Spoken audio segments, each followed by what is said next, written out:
Allah. Turun, Pak. Turun. Weh, banjir, banjir.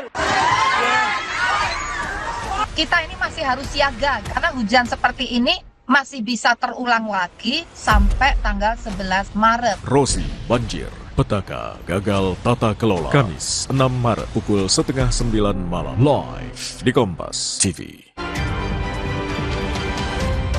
Kompas Update dipersembahkan oleh Diabetasol.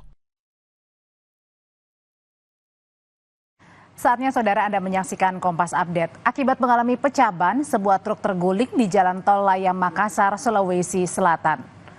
Badan truk yang terguling menutup sebagian badan Jalan Tol Layang Makassar, Sulawesi Selatan. Kecelakaan terjadi saat truk melaju dari arah utara ke selatan. Tiba-tiba saja ban belakang truk pecah hingga mengakibatkan sopir hilang kendali dan mobil pun terguling di jalan. Sopir truk selamat namun mengalami luka.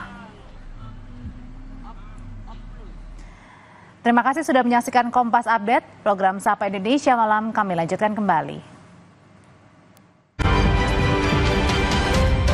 Kompas Update dipersembahkan oleh Diabetasol.